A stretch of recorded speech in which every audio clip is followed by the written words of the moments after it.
Halo Sobat Jurnalis, selamat datang di Magastik Action. Kembali lagi dengan podcast episode 4 bersama saya, Cantika, yang akan memberikan informasi terkait pengalaman menjadi seorang guru. Bersama bintang tamu kita yaitu Ibu Isrin Koiria, SPD, dan Ibu Haryani, SPD.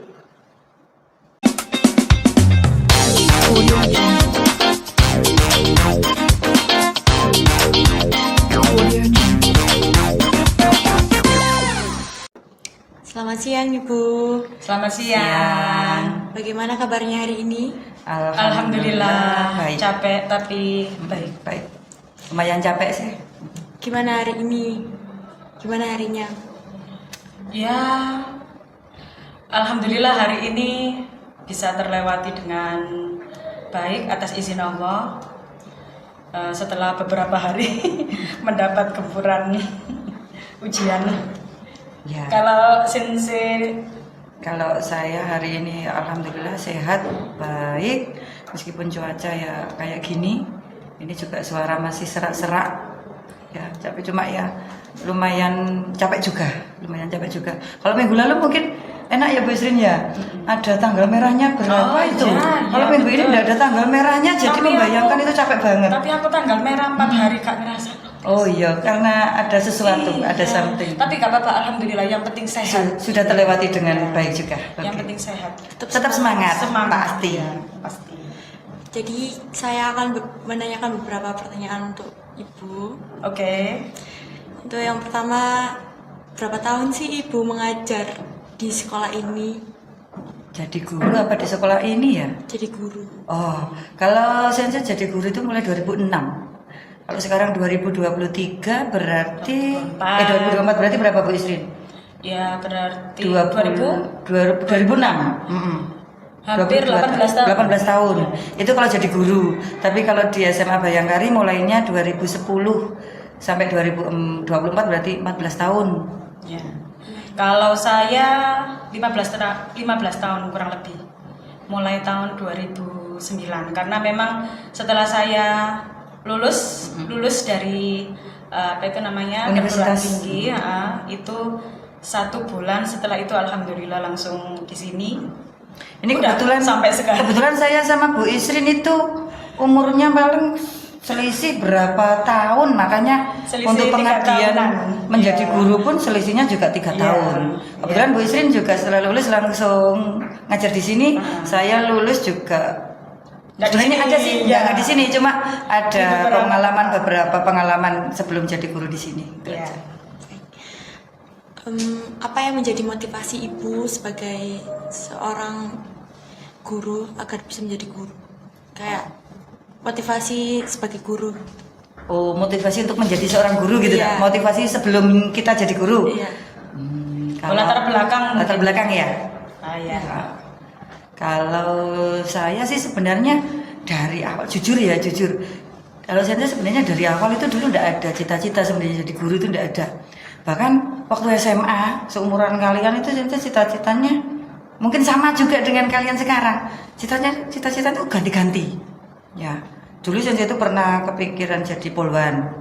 Kemudian yang terakhir kepingin Memang pembinaan Kak Popo. pengen jadi polwan, tapi gigi tidak mendukung. Sudah dari awal Bu Sri, Oh, gigi ya. tidak mendukung. Oke. Kemudian inginnya itu seperti yang mungkin trendsetter di TV. Inginnya menjadi wanita karier, pegawai kantoran, memakai jas apa itu? Jaslek. Bukan. Memakai setelan jas itu loh ya, yang kayak keren, masuk keluar masuk gedung bertingkat lantai berapa. Itu impiannya Sensei dulu.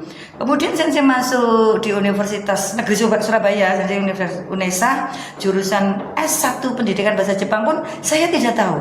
Benar-benar tidak tahu kalau itu nanti outputnya akan menjadi guru. Dan jurusan pendidikan bahasa Jepang masuk Begini loh Bu Isrin, background kita beda. Backgroundnya beda itu maksudnya pengetahuan saya minim sekali. Kemudian mungkin kalau saya sama Bu Isrin jelas beda ya. Saya kan dari Nganjuk itu kan bener-bener duweso. Kalau Bu Isrin tuh Sidoarjo, asli Sidoarjo, jadi pengetahuannya mungkin beda, Sama lebih banyak. aja. Terus lagi di background keluarga, Sensei itu kedua orang tua Sensei itu kebetulan tidak mengenyam pendidikan tinggi. Jadi, tapi alhamdulillah meskipun mereka tidak mengenyam pendidikan tinggi, mereka hanya lulus SD. Orang tuanya Sensei dua-duanya itu lulus SD. Tapi meskipun mereka itu lulusan SD, mereka ingin anak-anaknya itu lebih baik dari mereka di bidang pekerjaan, di apapun itu inginnya melebihi, jangan sampai seperti orang tuanya. Makanya ketika Sensei mengutarakan ingin kuliah, mereka langsung silahkan tanpa ada tanpa ada syarat. Yang penting mereka tuh percaya sama anak-anaknya, percaya sama Sensei. Pak, Bu, pengen kuliah, silahkan. Kamu mau sekolah apa, terserah sampean yang lebih tahu sampean itu kansnya di mana, istilahnya seperti itu. Kemudian Sensei ngambil, kalau dulu mungkin sekarang SNBP ya Bu Isrin yang tes itu ya. Oh, iya. Kalau dulu zamannya saya namanya UMPTN. SNBT sekarang. Itu Sensei ngambil 2 jurusan, yaitu yang pertama bahasa Inggris UNESA, yang kedua bahasa Jepang UNESA. Itu enggak tahu berarti ya. Enggak tahu kalau dua-duanya itu nanti jadi guru itu enggak tahu.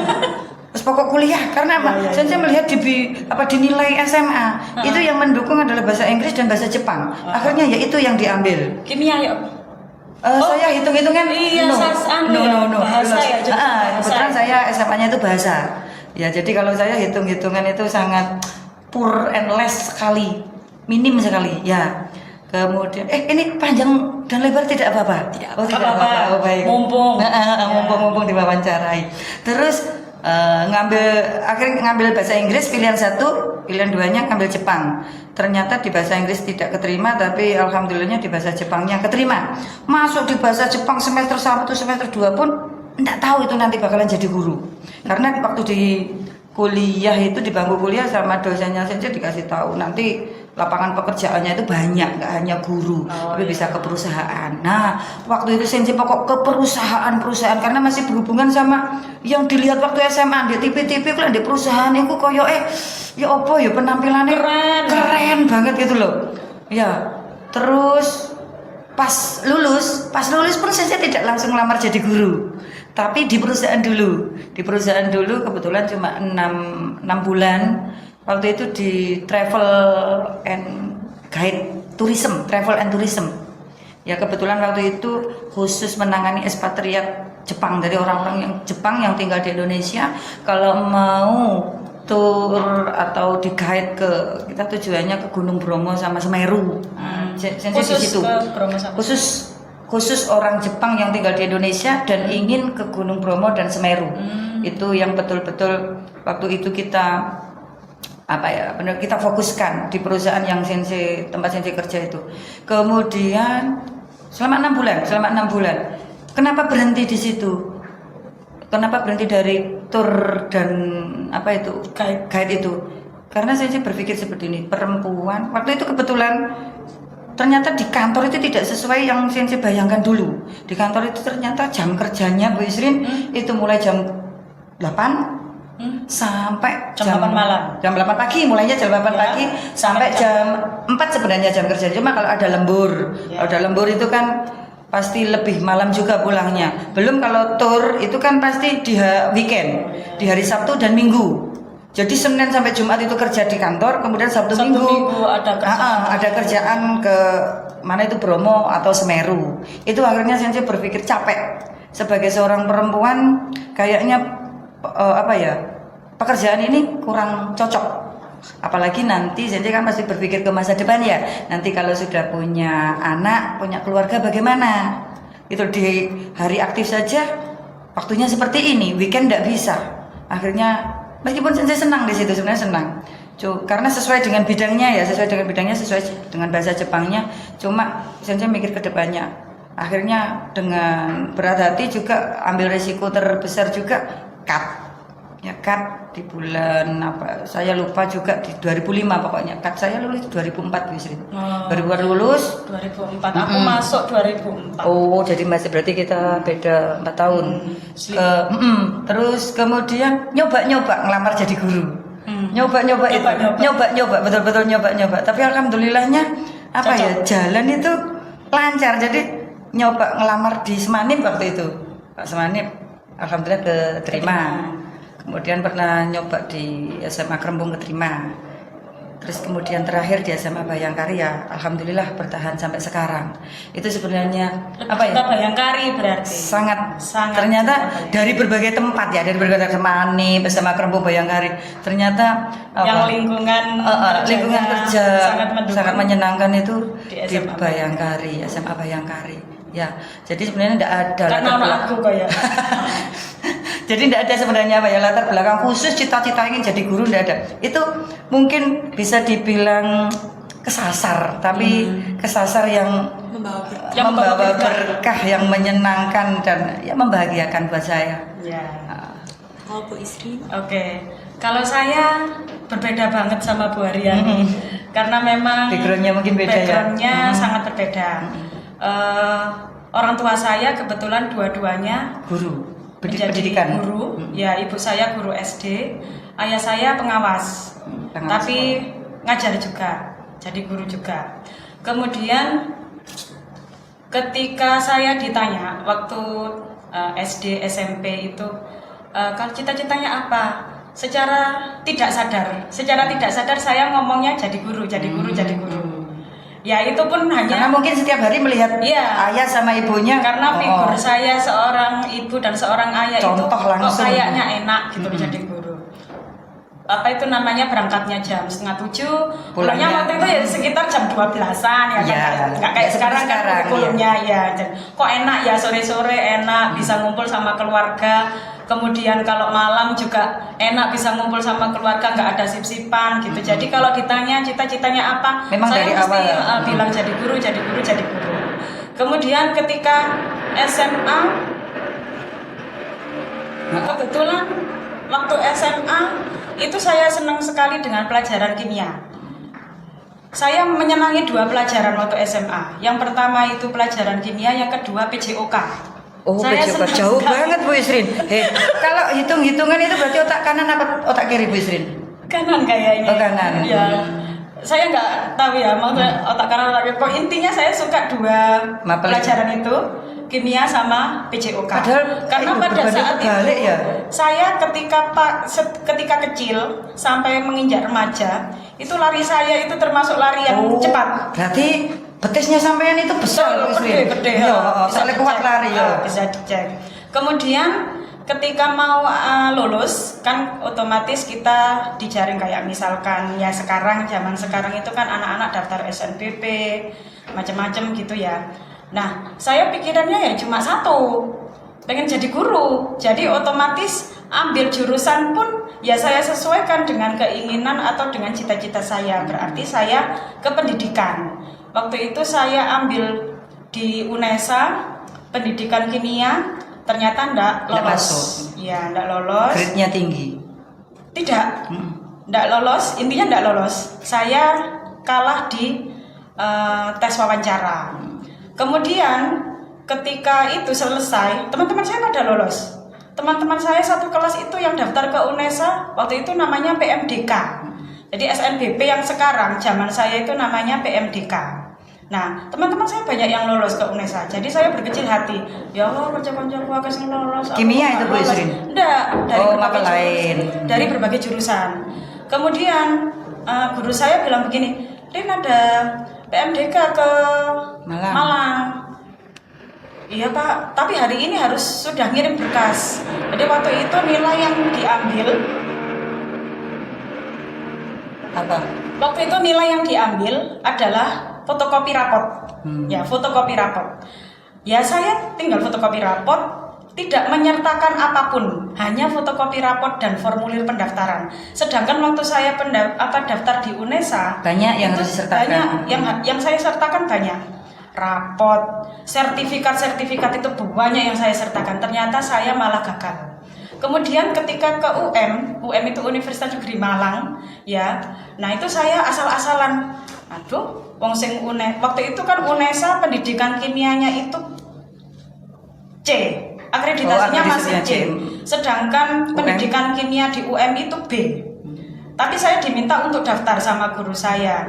Karena melihat teman-teman saya sudah Keterima di UNESA.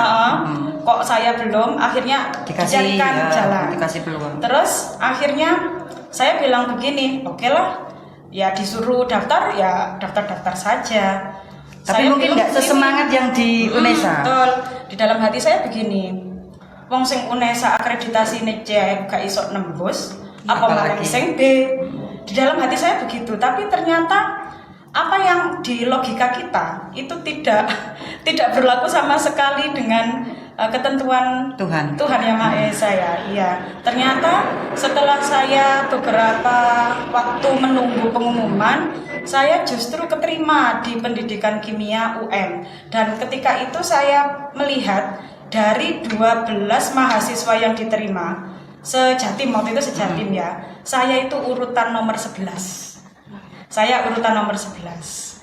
Jadi kayak misalkan ditanya sekarang prestasinya apa ya, keterima PMDK di UM ya. Itu sudah sesuatu yang sangat wow. Yang benar-benar kayaknya nggak nyangka sama sekali gitu loh. Akhirnya ya sudah, dengan begitu awalnya saya itu nggak bisa memberikan penjelasan dengan baik, Cantika. Jadi kalau misalkan saya menjelaskan itu ya belepotan. Karena Bahkan memang lebih ya jago sampean yang saat ini kalau presentasi itu jauh sekali dengan anak-anak zaman sekarang.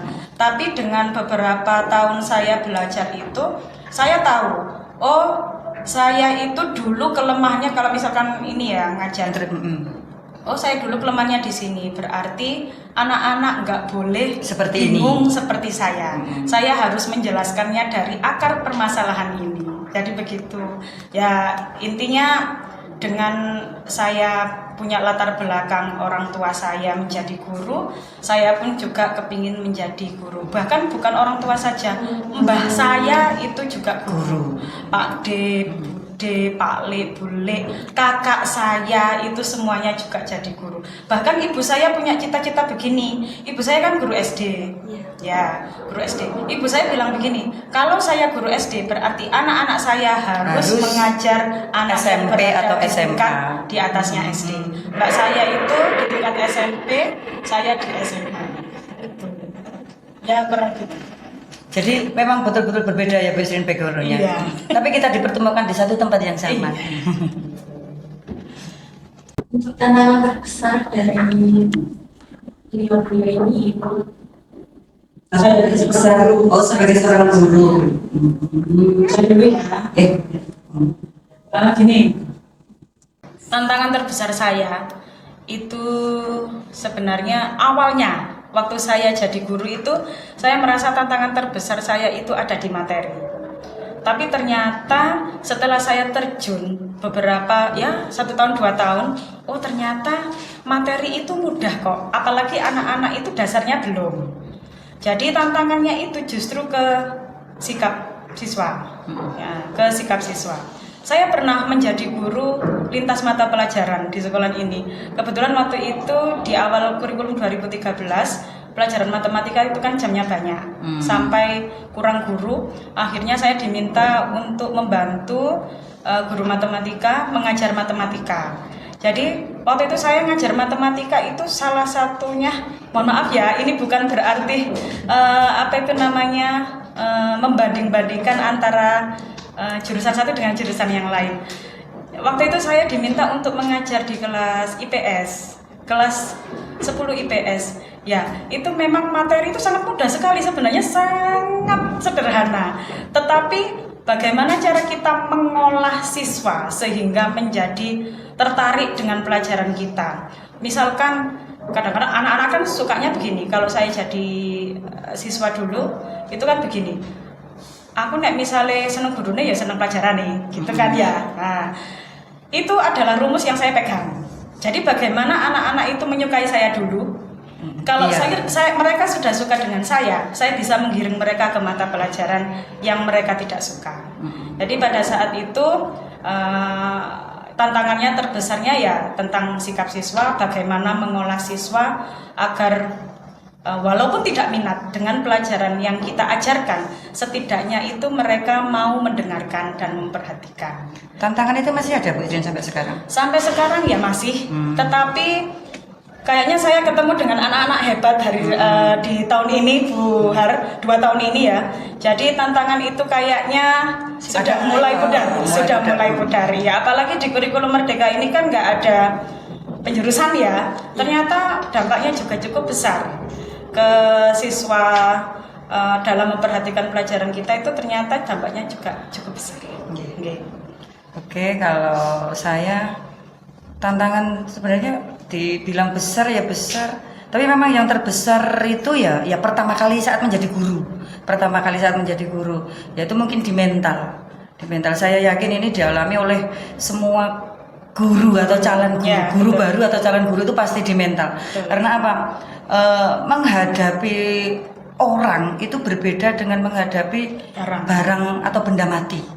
Ya, menghadapi orang itu kita harus bisa menjadi apa ya istilahnya trendsetter, jadi pusat perhatian dari sekian banyak siswa. 37 bahkan dulu pernah ya Bu Isin di sini 54. Saya pernah menjadi wali kelas yang satu kelasnya jumlahnya 50 lebih. 54 siswa. Bagaimana tantangan kita itu, bagaimana caranya biar kita itu bisa menjadi pusat perhatian dari sekian banyak mata, pasang mata memandang.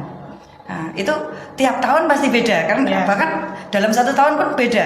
Karena apa? Setiap kelas itu pasti juga berbeda juga karakter siswanya. Ya, itu tantangan saat dulu awal pertama menjadi guru di mental. Kemudian lama terbiasa dan yang kita hadapi sebenarnya dari tahun ke tahun itu juga nggak jauh beda dengan tahun sebelumnya.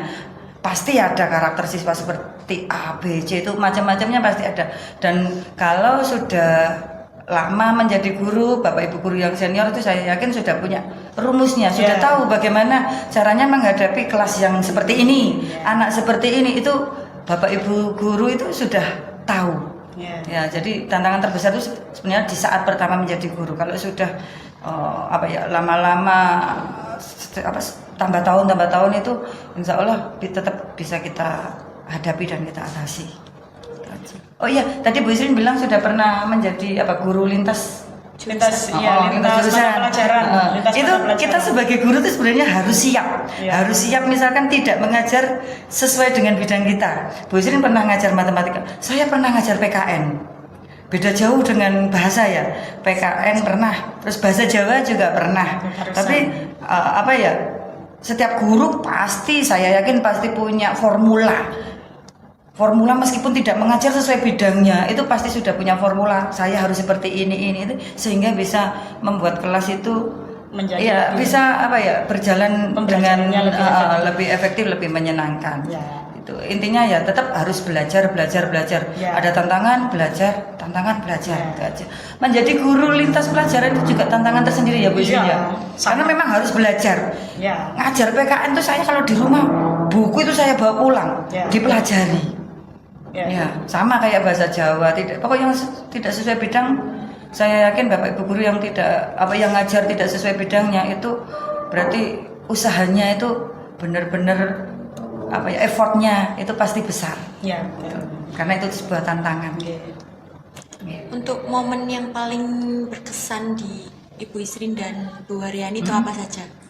Momen ketika menjadi guru selama di SMA ini. Momen yang apa? Yang paling berkesan. Oh, yang paling berkesan. Menjadi guru. Saya dulu. Momen yang paling berkesan. Saya tidak bisa merumuskan satu ya. Mungkin beberapa. Yang paling berkesan pertama itu saya nggak expect.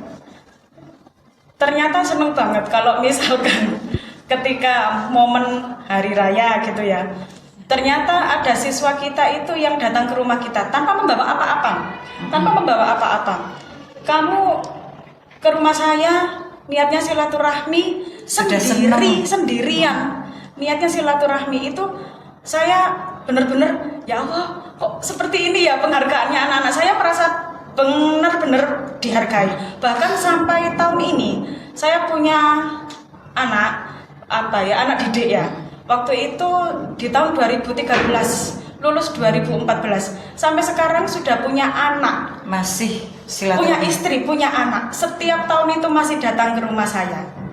Dan setiap tahun itu selalu menyempatkan ke rumah saya ketika Idul Fitri. Bahkan sampai dia kan bekerja ya, di sela-sela pekerjaannya itu dia benar-benar menyempatkan waktu untuk ke rumah saya. Bu, saya ini tadi ya sebenarnya ada pekerjaan di sana, atau waktu itu kan di pabrik.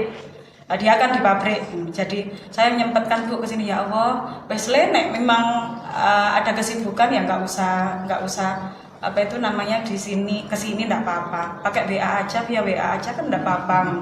Enggak Bu, saya enggak serbu kalau enggak ke sini. Dan anak yang seperti itu kurang lebih ada sekitar 5 anak, sudah punya istri, ada bahkan yang jodohnya itu anak SMA Bayangkari.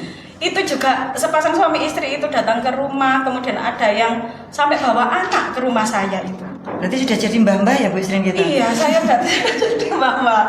Itu terus itu yang pertama ya. Yang kedua, saya tidak memungkiri, saya sendiri juga benar-benar nggak expect, ternyata tahun lalu saya jadi guru favorit. Alhamdulillah. Saya jadi guru favorit dan benar-benar loh. Dari mana ini kok bisa-bisanya saya, padahal banyak yang lebih bagus, padahal di tahun itu tuh saya benar-benar nggak full, nggak bisa full sebenarnya. Dibandingkan dengan tahun-tahun sebelumnya, saya benar-benar menyiapkan menjadi seorang guru, bagaimana cara mengelola anak-anak di kelas, menyiapkan materi, menyiapkan permainan, itu sudah saya sangat kelola. Tapi di tahun kemarin saya benar-benar kurang, kehilangan banyak waktu. Tapi kok ternyata ya alhamdulillah penilaiannya anak-anak masih baik terhadap saya. Ya semoga itu juga jadi tantangan Cantika ya. Dengan adanya predikat itu, saya pun juga tertantang. Saya ada predikat ini sebelumnya, berarti ya bagaimana cara mempertahankan, walaupun misalkan predikat itu tidak selalu melekat di saya, setidaknya anak-anak itu masih punya kesan yang baik kepada saya. Itu. Oke. Kalau saya mungkin tidak bersifat khusus, maksudnya apa kesan tadi ya, kesan yang paling berkesan, yang paling berkesan selama menjadi guru. Sebenarnya setiap momen, setiap menghadapi siswa, setiap tahun itu kesannya macam-macam, beda-beda. Dan di setiap tahun itu juga ada yang benar-benar mengena. Di setiap tahun pasti ada yang mengena di pikiran. Ya. Bahkan di berbagai tempat yang pernah saya mengajar, di sini seperti ini, di situ seperti ini, di sana seperti itu, kesannya juga berbeda-beda. Dan setiap angkatan itu memiliki kelebihan masing-masing juga. Ya, itu yang paling berkesan. Mungkin kalau untuk kesan kakak kelas kalian yang mau lulus kelas 12, itu mungkin kesannya adalah kesan siswa tersedikit ya Bu Sri ya? Tersedikit karena memang mereka adalah angkatan COVID ya. Angkatan COVID itu. Tapi walaupun sedikit, tapi mereka kompak sekali. Mudah diatur, pinter. Ya. Gampang diatur. Ya. Terus untuk mungkin yang lebih lebih spesifik itu, kalau tadi kesan secara umum ya, setiap angkatan pasti punya kesan, setiap siswa, bahkan setiap siswa di setiap kelas itu kesannya juga beda-beda. Tapi tidak ada yang memberi kesan jelek, itu tidak ada. Karena apa? Setiap anak, setiap individu, setiap kelompok itu pasti memiliki kekurangan dan kelebihan masing-masing. Tuh. Saya sangat senang sekali misalkan apa yang saya sampaikan di dalam kelas, karena kalau bisa sebagai seorang guru itu kita tidak hanya memberi pelajaran materi yang kita ampuh saja, tapi semuanya, bahkan pelajaran hidup yang sudah pernah kita lewati. Bukan berarti karena seorang guru itu tidak hanya menjadi guru saja, tapi juga menjadi pendidik, bisa jadi teman, bisa jadi orang tua. Bahkan ada anak kelas 11 itu yang pernah bilang ke Sensei seperti ini, Sensei itu seperti mama. Kenapa? Itu sukanya mendekati terus tanya-tanya. Sampean seneng nggak kalau mama sampean seperti itu? Seneng. Jadi istilahnya mungkin setiap siswa macam-macam ya. Ada yang kepingin diperhatikan itu, dia ingin didekati dulu.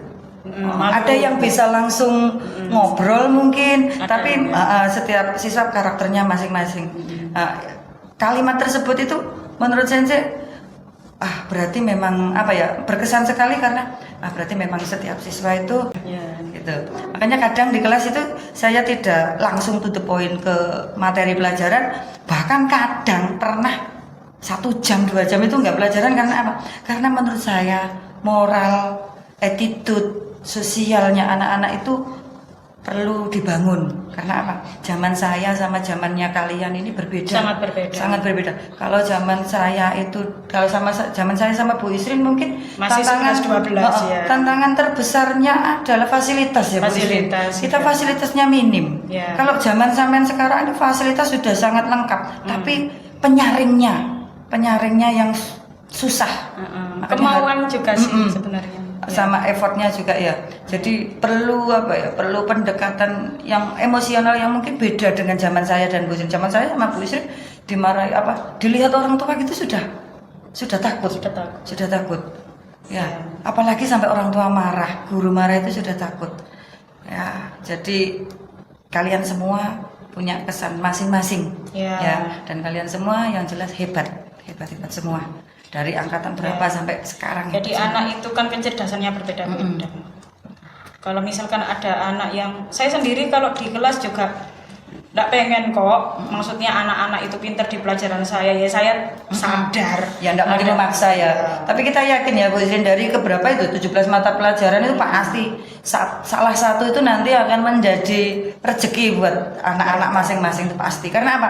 Buktinya kalau kita mendengar lulusan kerja misalkan jadi polisi, berarti dulu mungkin dia faknya jadi guru ekonomi, berarti memang padahal anak IPA. Ternyata memang setiap uniknya masing-masing itu tadi. Ya. Yang terakhir, saran dan nasihat untuk siswa-siswi SMA Kemal Bayangkari ini. Saya dulu Bu Isrin ya. Saran saya sama nasihat saya itu mungkin ya pengalaman saya dulu itu bisa dijadikan sebagai contoh nyata bahwa dari background orang tua yang mungkin nggak bisa mendukung cita-cita kalian, itu kalian bisa membuktikan bahwa sampean itu loh bisa membanggakan orang tua. Ya, bisa membanggakan orang tua. Saya tadi udah bilang kalau orang tua saya itu SD. Alhamdulillah karena kemauan mereka, karena usaha mereka dan doa. Tidak lupa doa mereka, anak-anaknya itu bisa kuliah. Ya, bisa menjadi guru, yang dua itu menjadi guru. Kemudian yang satu juga kerja mungkin tidak di bidang guru. Jadi intinya orang tua bagaimanapun itu tetap utama. Dengarkan kata orang tua, dengarkan nasihat orang tua, dan jangan lupa minta doa orang tua. Jangan pernah sekali-sekali membantah orang tua. Kalaupun tidak cocok dengan apa yang dinasihatkan mereka, pelan-pelan ngasih pengertian. Saya yakin orang tua sampean itu istilahnya kalau sampean bisa dipercaya, insya Allah orang tua akan memberi kepercayaan penuh kepada sampean. Itu yang pertama. Yang kedua, saran dan nasihat adalah niat nomor 1. Ya, niat nomor 1 untuk yang lain-lainnya itu bisa menjadi pendukung. Contoh, ini mungkin agak panjang juga ya Bu Isrin, permisi ya. Contoh, kenapa saya bilang niat nomor 1? Saya pernah berpengalaman pergi ke Jepang. Pergi ke Jepang itu bukan karena saya pinter, tidak. SD, SMP, SMA saya itu bukan 10 besar. Ya, jadi kalau dibilang saya anak pinter itu sebenarnya enggak juga. Anak beruntung enggak juga Bu Isrin. Ya mungkin beruntung ya. Jadi pinter itu saya sebenarnya enggak. Di universitas pun saya IPK-nya pas lulus IPK itu 3,26, enggak kumlot banget. Cuma saya itu benar-benar punya niat harus bisa pergi ke Jepang. Karena apa? Sesuai dengan jurusan yang saya ambil. Kalau saya tidak bisa pergi ke Jepang saat saya menjadi mahasiswa, minimal nanti harus bisa pergi itu saat saya bekerja. Saat saya bekerja menjadi guru, saya pernah melamar pergi ke Jepang dalam program teacher training Bu Isrin ya. Itu sampai 6 kali lamaran. Mungkin bisa dibayangkan 6 kali lamaran itu, setiap kali lamaran adalah 1 tahun, berarti 6 tahun. 6 tahun itu saya mencoba. Pertama gagal sakit hati, kecewa pasti, itu manusiawi. Kemudian kedua gagal lagi, ketiga gagal lagi. Mungkin orang kalau sudah nggak punya niat, itu paling prinsipnya Allah ya sudah, wong ternyata susah, angel ternyata ke Jepang itu. Tapi saya yakin Tuhan itu pasti tidak mungkin memberikan kita itu kegagalan terus, itu tidak mungkin. Pasti kalau kita ada niat, usaha, doa, itu pasti suatu saat itu kita diberi jalan. Nah, itu saya buktikan di lamaran ke-6. Jadi di lamaran pertama sampai ke-4 itu saya juga tidak diam saja. Saya tanya ke teman, ke googling apa sih yang kurang dari persyaratan saya itu. Kok saya sudah tes sampai ke Jakarta, ke Jepang, tapi kok tetap gagal tuh apa ya yang kurang. Saya sharing juga. Jadi intinya juga jangan malu juga untuk bertanya. Karena kita itu tidak sempurna. Kalau kita gagal, kita harus tanya kepada orang yang pernah berhasil, mungkin minta sarannya sebaiknya bagaimana. Intinya tidak malu bertanya juga. Ya, yang pertama minta doa orang tua, nasihat orang tua, jangan berani sama orang tua. Yang kedua, jangan pernah takut gagal. Karena Tuhan itu tidak akan pernah memberi sampean itu kegagalan terus. Pasti suatu saat ada berhasilnya, meskipun berhasilnya itu tidak sesuai dengan yang kamu inginkan loh ya. Meskipun tidak sesuai dengan bidang yang kamu inginkan, tapi sampean harus punya the second, the third, the fourth, pilihan itu harus punya. Ya, choice itu tidak hanya satu. Yang namanya choice pilihan itu bisa 10, itu bisa. Ya. Kemudian yang ketiga, yang kedua tadi apa ya? Jangan takut gagal ya. Yang ketiga, tetap sertakan Tuhan, sertakan Allah dalam semua urusan sampean. Insya Allah semuanya lancar. Tuh. Amin. Amin. Ya. Kalau dari saya pesan untuk anak-anak, untuk anak didik seluruhnya, anak zaman sekarang itu kan memang kayak semacam mentalnya itu tidak sekuat anak zaman dulu. Jadi kayak dikit-dikit mengeluh, dikit-dikit katanya ini berat, dikit-dikit katanya ini beban gitu. Dikasih soal yang tidak sesuai dengan contoh, padahal sesuai dengan contoh bilangnya nggak sama dengan contoh gitu. Nah, sebenarnya bisa dilarang kalau itu sama ya, Bu. Sama aslinya, belum dicoba aja, tapi mereka lebih sering mengeluh. Tapi dengan begitu saya tahu, oh ternyata anak zaman sekarang itu sangat berbeda dengan waktu saya seumuran mereka. Jadi pesan untuk mereka adalah suatu ketika kamu pasti akan mendapatkan tantangan itu bertubi-tubi. Pasti. Kamu pasti akan mendapatkan masalah itu bertubi-tubi juga. Kan bersamaan bisa bersamaan ya. Bahkan 2-3 masalah dalam waktu yang bersamaan itu bisa. Pasti bisa. Nah, pesan saya adalah kalau kamu memang merasa berat, kamu boleh istirahat, tapi kamu tidak boleh berhenti. Kamu boleh istirahat, tapi kamu tidak boleh berhenti. Jadi setelah istirahat dan sudah merasa baikan, oh sudah lumayan, maka kamu harus melanjutkan perjalanan itu. Bangun lagi istilahnya. Harus bangun lagi. Jadi intinya itu. Kemudian yang kedua juga sama seperti Sensei Ani tadi, kita harus memuliakan orang tua karena memang beberapa kali terbukti kalau kita menghormati orang tua, kita memuliakan orang tua, apa yang kita jalani itu seperti kayak jalan itu kayak jalan tol. Gampang sekali. Ya betul. Gampang sekali. Kemudian yang ketiga ya pasti ridha Allah itu tidak akan mungkin ada kalau tanpa ridhonya orang tua. Jadi apapun urusannya sertakan Allah dan selalu menghormati atau memuliakan orang tua. Ya, tambahan sedikit mungkin Bu Isrin ya. Guru itu kan juga merupakan orang tua anak-anak di sekolah. Ya. Istilahnya nggak mungkin menggantikan orang tua juga nggak mungkin ya Bu Isrin ya. Cuma kami Bapak Ibu guru di sekolah itu dipercaya oleh Bapak Ibu kalian di rumah itu untuk mendidik kalian di sekolah. Ya, jadi kalau kalian harus Memang dalam agama juga harus menghormati orang tua.